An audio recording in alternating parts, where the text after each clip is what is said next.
Okay. So I guess at this point we have to get to the heart of the story, or the heart of the ending.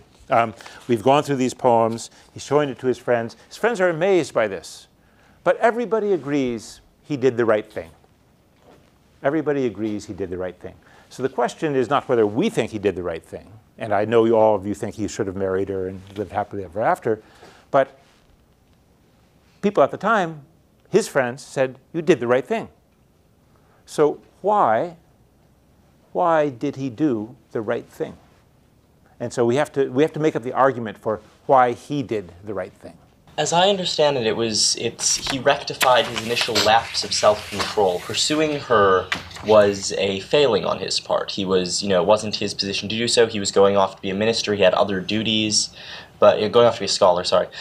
And then, but he pursued her and, did so recklessly. He didn't have, the time to, he didn't have to take any time. He was impatient.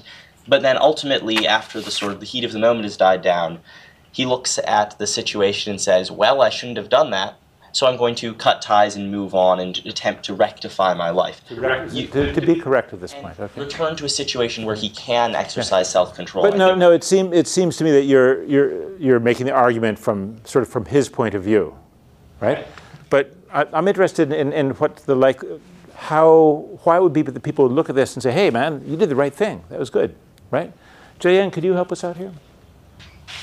I think maybe his friends think that he has put himself in a very disadvantageous position by pursuing her and not getting response. Why is he in a disadvantaged position? Because what we've been told in the first chapter is this is what guys do.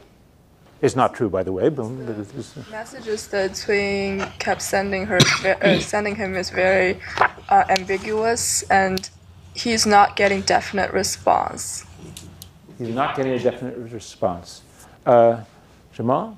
Well, basically to elaborate on that idea, what I thought the reason they approved of it was basically that the relationship is being detrimental to his overall well-being.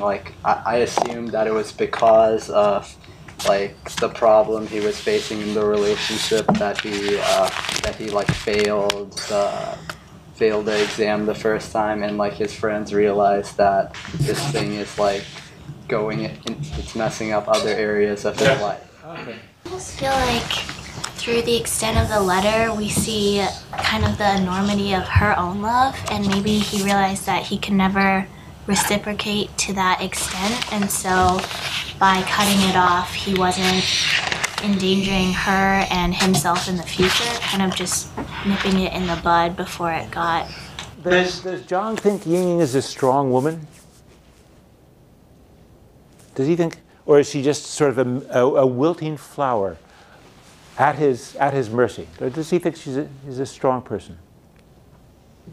How many of you think he thinks she's really strong? How many of you think see her as being really weak? Well, that's a nice division. What's the argument for strong?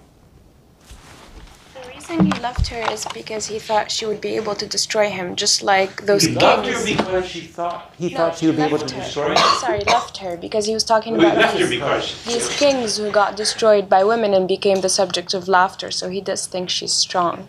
I wonder if, my mishearing of you might be true too, that he loved her because she could destroy him. I think he should admire the way she accepts her position as, not being this intrusive woman. Just let him be. She says that I won't. I'll try not to get in your way in your affairs when you're in Chang'an. So I think it's very noble the way she just, pacifies the situation. Really, she doesn't. A noble woman who understood what her role was, and that it was her own fault. She had seduced him, and it was time for him to go on. She should set him free from her clutches.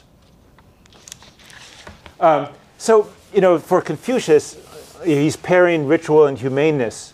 But for Zhang and Ying, what is the opposite of ritual? Unrestrained love. Unrestrained love, or what might be called passion, right? The Chinese word here is one of the Chinese words is qing, right? Which is filled with notions of desire right? Passion, and against that is ritual, right? So does Zhang have a choice in the matter? Does he have a choice? If he wants to lead a proper life and contribute to his country, serve the nation, does he have a choice? Doesn't he have to just leave? Well, in the beginning, it mentioned how he was always like in control of everything. That kind of goes towards the ritual side. But the development of the story kind of pulls him towards the passion side. In the end, he actually chooses to go with the ritual. So in some ways, the story is always going back and forth, right? Between what's proper, between what's unrestrained. And if we could read this story for a moment, because I think our time is up. But I'll give you one last word, Ben.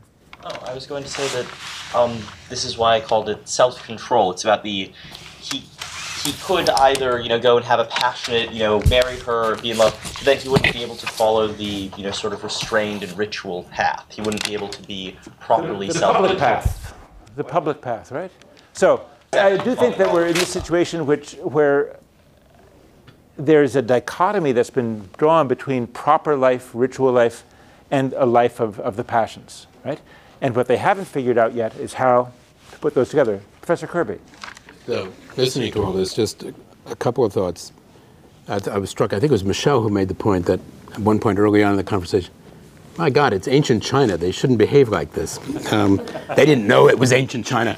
But this really is a timeless story of love and duty and betrayal. But it is situated in what we now think of as ancient China. And you compare the outcome. This is a happy ending compared to Romeo and Juliet. And people do choose, or he chooses, duty. And I'm just reminded at the end by the famous phrase, a scholar is the first to suffer the sufferings of the world and the last to take pleasure in its pleasures. That is what it should be. In Gaida. In Gaida. It should be. Right. Good.